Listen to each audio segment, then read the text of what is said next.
Can you loan me $10? Huh? $10? I couldn't grasp what he was saying, but I let David into the house anyway.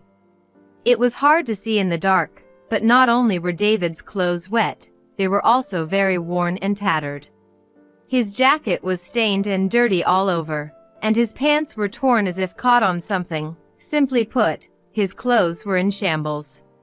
When I took off his wet socks, the color, which was originally white, had turned brown.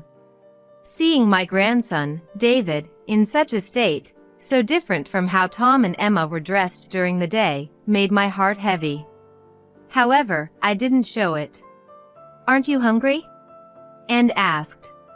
David shook his head silently. "I just want to borrow $10. Anne said. "I'll give you the money." "Is it for allowance?" "But why did you come all this way in the rain?" "Please. I want to go home quickly." "Huh? You came all this way just to borrow $10? It takes about 3 hours to get here from Tom's house." My husband silently stood up, checked the locks on several windows, and simply said, "Let's go." Sat down near David, and gently stroked his head. Then, tears that David had been holding back started to overflow. "My name is Kate. I'm only 52, but having 2 grandchildren is a small source of pride for me. I married a farmer from the South when I was 22, introduced by relatives, and quickly married. Knowing nothing about farming initially, I became a respectable farmer's wife, despite the trouble I caused my in-laws. My husband, the eldest son of a farmer, was very quiet and serious, so most of our conversations were about farming. Even when meeting our son Tom for the first time, my husband barely showed emotion and returned to his farm work after only a slight smile. I fondly remember those times, but I can't forget the sad expression on my husband's face I saw for the first time. It was when we received news that our daughter-in-law had passed away after a short illness. At the beginning of the busy fall season for farmers. While my husband was checking the condition of the parched ground, I said in a choked voice, "Tom called, she's gone." Whether he didn't hear me or chose not to respond, he continued to silently gaze somewhere. "Tom called, his wife passed away." I repeated. Without turning towards me, he continued to staring. "I wonder how Tom is feeling now." As I grimaced with a heart-wrenching pain, my husband came over, patted my back, and looked up at the sky. His expression was incredibly calm and sad. Behind my husband, who looked sorrowfully, the cornfield shone brilliantly in the autumn sun. Maybe the cornfield appeared to sparkle because my eyes were filled with tears. I am a terrible person. Not because I am crying for my son's wife who suffered and died from illness, but because I am crying for my son and grandchildren who have lost a loved one and are in despair. I kept apologizing in my heart, saying, I'm sorry. After a while, Tom came to our house. He asked us to take care of his children, David and Sarah, for a while. After his wife's funeral, Tom seemed to be working very hard, stoically. The grandchildren started attending school from our house. Once, I asked Tom why he didn't live with his children, and he replied, "It brings back memories," with a truly pained expression. Memories? Of what? When I'm with David and Sarah. I remember the times we all lived together as a family. It's too painful. So what? The kids are suffering without their mom, and if you, their dad, don't support them, who will? I know. I understand, but... Watching Tom struggle to speak, I couldn't bring myself to blame him further. I understood that we were making the grandchildren feel lonely, but I couldn't simply tell Tom to cheer up. Believing that time would solve everything, we did our best to love and care for the grandchildren.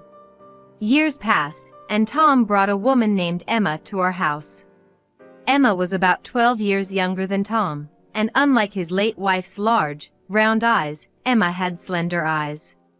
While the children were drawing in another room, Tom started to speak formally. "I'd like to introduce you. This is Emma." Emma finished with a simple greeting of "Nice to meet you." Tom reported to us in a matter-of-fact tone that he intended to marry her.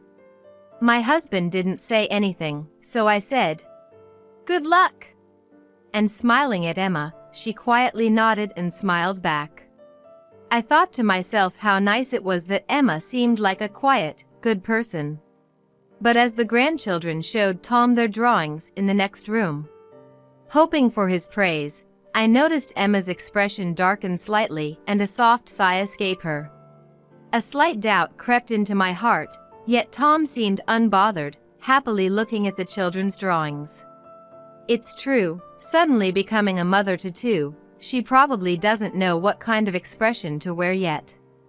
I reassured myself and celebrated Tom and Emma's marriage. With the marriage, the grandchildren moved back to Tom's house, and my husband and I returned to our usual peaceful days. When David entered middle school, my husband and I visited Tom's house. But there was a certain coldness from everyone, including Tom, when we handed over our congratulatory gift. David, perhaps because he was in his teenage years, was not very talkative and seemed more gloomy, possibly due to his bangs covering his eyes. "Congratulations on starting middle school, David. Have you decided on a club to join yet?" "Not yet." "I see. You've always been fast on your feet since you were little. Maybe track and field would be good for you." Is this attitude typical of boys his age? David seemed sleepy as he listened to me, his eyelids nearly drooping. I casually thought I had seen the clothes David was wearing a few years back. Considering how quickly children grow at this age, the fact that he could still wear clothes from years ago seemed like his development might be a bit delayed. So after much thought, even if it was meddling, we decided to frequently bring vegetables to Tom's house, thinking it was the least we could do as farmers. We also delivered seasonal fruits from our farm, but one day when Tom received the fruits from me, "We appreciate it, but could you not come by the house for a while?" he said. It was lonely, but believing that my son and grandchildren were overcoming the absence of their wife and mother and cherishing their new life as a family, I left with a smile, pretending to be an understanding grandmother. After the harvest season passed and spring came again for planting. On one of those days, when we feel the cycle of the seasons on our skin, we, also growing a small amount of organic vegetables alongside farming and delivering them to contracted restaurants, happened to see Tom and Emma while making a delivery. The restaurant in the city center had been renovated with trendy menus and decor, offering luxurious desserts and homemade specialty dishes. In the elegant atmosphere, people seemed to enjoy delicious meals, and at one of the tables, Tom and Emma were laughing and facing each other.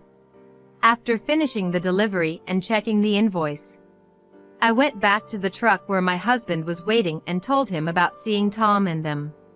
While checking the invoice, "Why don't you call them?" my husband said in a low voice. "Hello? What's up, Mom? I'm kind of busy right now." Tom's voice through the phone sounded unmistakably annoyed, asking what I wanted. Stammering, I said while looking, "Sorry to bother you. Just wondering how you're doing," at my husband sitting next to me in the truck. After a few seconds of silence and a contemplative atmosphere on the other side of the phone, Tom said, "We're doing fine." "All right, then. That's good." I hung up, and my husband started the truck's engine. I don't think they're doing anything wrong. We're farmers, so we're basically always busy and never have the chance to go to a restaurant during the day like that. When Tom was young, we always went out as a family.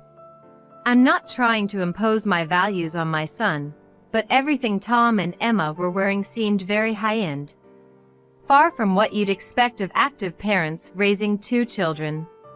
But I suppose that's also imposing my values, I thought. Soon after, it started pouring rain at night. My husband was restless, watching the rain outside through the small window in the living room. While we're grateful for the rain, too much in a short period can turn the fields into mud. When it was completely dark outside, the doorbell rang. Wondering who it could be at this hour and in such rain, I opened the door to find David standing there. Holding a small umbrella, David, small and short for a 13-year-old boy, reached out his hand. "Can you loan me $10? "Huh? $10? I couldn't grasp what he was saying, but let David into the house anyway. It was hard to see in the dark, but David's clothes were not only wet but also very worn and damaged. His jacket was stained and dirty all over, and his pants had tears as if they were caught on something. Simply put, his clothes were in shambles. After removing his wet socks, the originally white color had turned brown. Seeing my grandson, David, in such a state, so different from the well-dressed appearances of Tom and Emma I saw during the day, made my heart heavy, but I didn't let it show on my face and asked, "Aren't you hungry?" David shook his head silently. "I just want to borrow $10. And said, "I'll give you the money." "Is it for your allowance?" "But why did you walk all this way in the rain?" "Please, I just want to get home quickly." "Huh? You came all this way just to borrow $10? Walking here from Tom's house would take about 3 hours. Puzzled, I helped David out of his wet clothes, except for his underwear, and wrapped him in a large bath towel. As I dried him off, David looked away from me with an awkward expression. My husband silently stood up, checked the locks on several windows, and simply said, "Let's go." Sat down near David, and gently stroked his head. Then, tears that David had been holding back began to overflow. Even as tears streamed down his face, David remained expressionless and said, "Sarah, she has a fever. It's 39 degrees. She looks really in pain. That's why I want to buy some cold medicine and get home quickly." "Cold medicine? What are Dad and Mom doing?" I asked David, but he didn't reply, just kept crying. My husband's face came into my view, and I caught my breath. It was a look of silent, desperate restraint, the likes of which I had never seen on my usually quiet and gentle husband. He quickly put on his jacket, paused as he reached for the truck keys, turned to David, and asked, "Do you want to come with us?" David nodded vigorously, so my husband draped his jacket over David's shoulders without a word. "I want to go too. I want to come along," I said, almost childishly, to which my husband gave a slight smile and agreed. We hurried to Tom's house. The bad weather made visibility poor, and the sound of the windshield wipers echoed inside the car. I felt crushed by a sense of unease and fear that something ominous was happening, yet I couldn't bring myself to ask David what had happened. I wondered how to reconcile the happy faces of Tom and Emma, seen dining at the restaurant during the day, with the expressionless face of David sitting beside me now, all under the same roof as a family. In the silent car, I was the only one trembling. I dreaded what awaited us. I had noticed Emma's coldness towards Tom's children, David and Sarah, on the day she first came with Tom. Yet I chose to interpret my slight unease in a way that suited me. I'm sorry. It took about 40 minutes to reach Tom's house. The outside light was off, and no light or signs of life could be seen through the closed curtains. Thinking that Sarah might be suffering alone inside with a high fever made me anxious. As I struggled to fit the key, David gave us into the lock without any light.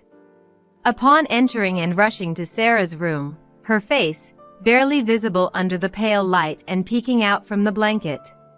Seemed discolored, almost reddish-black. Immediately, my husband placed his hand on Sarah's forehead, looked at her. "Call an ambulance," and said. Actions from then on were swift. The ambulance arrived within minutes of our call, and we had already prepared Sarah to be moved. My husband, upon seeing the ambulance outside, carried a dazed Sarah out, handing her over to the paramedics efficiently. At the hospital, we learned from David that Sarah had been running a fever for about 5 days. Why did it get to this point? I began to ask David, but swallowed the rest of my words. It wasn't fair to blame him. What could a middle school boy do about his sister's fever continuing for 5 days? Rather, he should be praised for seeking help from us alone. Imagining David walking desperately through the downpour and dark streets, I whispered, "I'm sorry," and hugged him. Sarah was suspected of having pneumonia and had to be hospitalized overnight. My husband borrowed my phone to call Tom himself. "Come now," simply stating. My husband then sat motionless in a chair, seemingly exhausted in the hospital's waiting room at midnight. David was quietly sleeping, wrapped in a borrowed blanket. After a while, Tom and Emma arrived at the hospital entrance by taxi, looking slightly drunk and weary as they walked towards us. "Mom, how's Sarah? Do you even understand what's happening with Sarah? Come on, calling an ambulance just because she has a fever? Isn't that a bit much?" Tom chuckled, seeking agreement from Emma next to him. Emma narrowed her eyes even more and made a troubled face while holding her elbow. "Hospitalized for a cold. Who do you think is going to pay for that? Emma, do you actually care about Sarah? I'm here because I'm concerned, aren't I? You two were out dining at a restaurant while your child had a fever." I raised my voice, to which Emma looked at me with a scoff. "Are parents not allowed to eat if their child has a fever? You took our daughter to the hospital without our consent and got her admitted. And now, because she might have pneumonia, you put her in a private room, and we have to pay the extra charge. That's fine, right? Just worry and leave everything else to us." Emma, contrary to her gentle appearance, glared at me with a rather domineering attitude. I was at a loss for words, feeling nauseous from the turmoil welling up inside me. Then, a large hand gently touched my back. My husband's hand. Feeling the warmth of his quiet, strong support, I took a deep breath. "Tom." "Huh? What's up?" Tom flinched for a moment. At the same time, Emma stepped in front of Tom to confront my husband. But he completely ignored her and only spoke to Tom, looking past her. "Are you happy? What kind of question is that out of the blue? Of course, I'm happy. Emma and I are getting along fine. Is that so? Do you think David and Sarah are happy?" Tom remained silent, just staring at my husband, when David, who had been sleeping in the waiting room chair, woke up and looked at us expressionlessly. Then Emma rushed to David, pulled him by the arm towards Tom. "Let's go home," and urged. "Whether it's pneumonia or just a fever, resting at home will cure it. Let's get Sarah home quickly. It's a waste to keep her hospitalized." "Yeah, well, that's true." "Are you both out of your minds? She needs to rest until the fever goes down." "That's what we were doing at home before you decided to drag her to the hospital. It's better for Sarah to rest at home than spend money on hospitalization." Before Emma could finish her argument, my husband pulled David away from her and hugged him, shaking his head slightly. "You two, it's no use anymore. We can't entrust these kids to you." "What are you talking about? David is our child. Mine and Tom's. Sarah's condition isn't just about pneumonia. The doctor said she's also suffering from severe malnutrition, and David, too, is far from normal. While holding David, my husband's words trailed off. This is ridiculous, Emma said, dismissively pushing Tom's back, suggesting they take Sarah and leave. I felt an urge to reach out and save Tom, who looked troubled, yet unable to go against Emma's wishes. Tom doesn't want to lose what he's found in Emma after overcoming the grief of losing his beloved wife. So, he probably can't oppose Emma. What can I do for Tom, who's about to make a wrong turn? Maybe Tom is being deceived by a bad woman like Emma. But Tom, as a parent and a person, if he can't protect his young children, David and Sarah, even knowing all this, I can't forgive him anymore. Tom! Almost unconsciously, I slapped Tom's cheek. I had never raised my hand to him since he was a child, and never thought the day would come when I would do so to my son, now grown so large. I was shocked by my own actions. Tom looked at me, stunned, wondering why he was slapped. The doctor said, given the current state of David and Sarah, it's a clear case of child neglect. There was even a suggestion to consult the police about you two. Police? Wait a minute. But I asked them to wait. I didn't want to ruin your lives over a suspicion. I choked up, unable to finish my sentence. Surely, what followed would be words that could shatter Tom's family relations. But the thought that David and Sarah might continue to suffer if I remained silent compelled me to speak. I intend to contact the police and take appropriate action. What are you talking about? Afterwards, Emma and I ended up yelling at each other in the hospital late at night, prompting the nurses, who appeared annoyed, to come and intervene between us. Contact the police? Take appropriate action? Do you seriously think doing that will make David and Sarah happy? Held back by the hospital staff, Emma shouted at me. I clenched my fists, trying to think of something to say back, but nothing came to mind. David remained expressionless, held by my husband. I don't know how to make this child happy. Can anyone prove that I even managed to make my own son, Tom, happy? Emma, do you actually intend to make David and Sarah happy? Think about happiness? Yes, happiness. No one knows whether they can make someone happy or not. But I think what's more important than wishing for their happiness is to think about it. We're adults. We should think about how David, who couldn't do anything by himself, who didn't call an ambulance despite his sister having a terrible fever, and just walked in the heavy rain to seek help, can grow up to be strong and wise. That's what I believe. That's just idealistic talk. It's not my child, after all. Emma muttered in a voice so low only I could hear, and noticing her lonely expression, I gasped. Emma and Tom, who demanded immediate discharge procedures, were met by a doctor who had preemptively contacted the police, leading to their being taken away by several officers. Emma protested. I'll sue you for defamation. However, it turned out that there had been reports to child welfare services from neighbors suspecting abuse, and a meeting was set up a few days later with child welfare workers. I later learned that the fruits and vegetables we had been giving them were being sold online. And moreover, Tom and Emma had been demanding money from the deceased former wife's parents for David and Sarah's educational expenses, with a significant amount deposited in their account.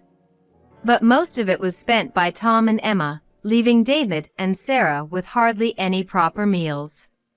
Is it someone else's place to dictate how much and what a child should eat?